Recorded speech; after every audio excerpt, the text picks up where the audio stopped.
hey, it's Kevin back here explaining media management on a Mac. Alright, this is a little different than on a PC.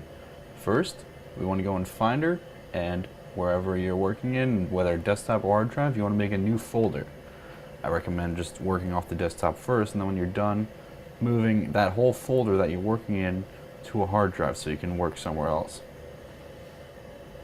So first we make a folder, and we're going to call it year 2014, month, and then we'll give it a date.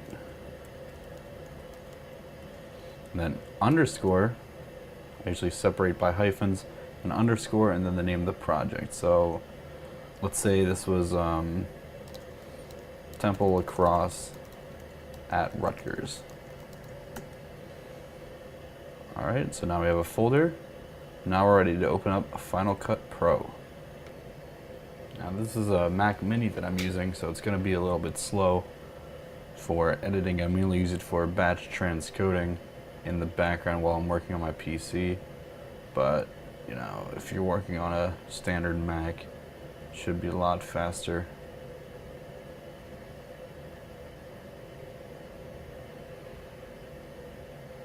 Alright, we don't have a tape deck connected, so we're just going to ignore this. Most of the time here at Temple, if you're working for a volunteer show such as Temple Update, you'll be working with tapes and tape decks, so your sequence settings come into play very soon. Alright, here we are in Final Cut. Now it's time to set all our scratch disks to that folder that we made on the desktop. So, go on Final Cut Pro.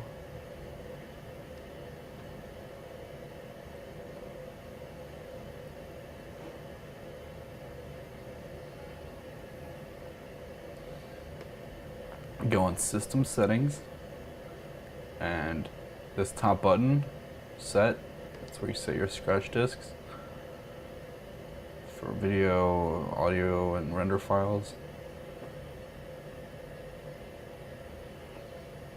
And right here's our folder, Temple Lacrosse at Rutgers.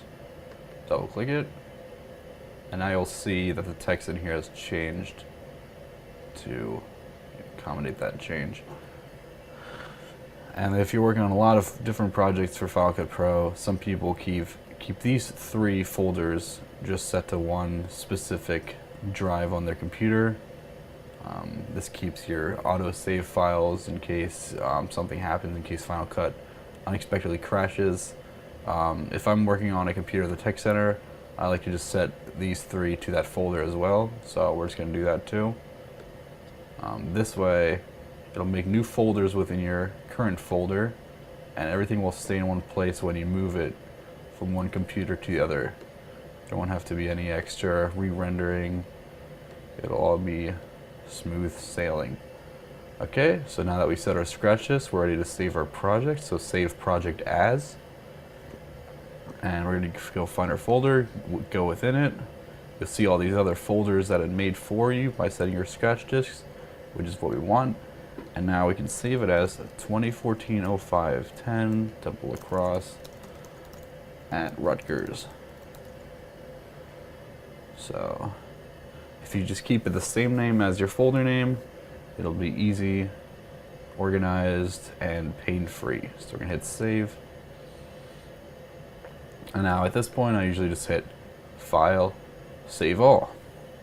If we were to go back on Finder, we could see that within our folder, it has our Final Cut project file, and then our different folders that it has created for us. For example, at Capture Scratch, it'll save our files once we import them from a tape. Or if you're pulling off images or music off the internet, it's best to just copy paste it into the Capture Scratch rather than your downloads folder and linking it, because then it'll just stay in one place. You won't have to reconnect any media. You'll just move a folder across hard drives and everything will travel with your project. Alright, if you have any questions, let me know. Comment on the video. Shoot me a message on Twitter at @the_editbay, and I'll get back to you soon. See ya.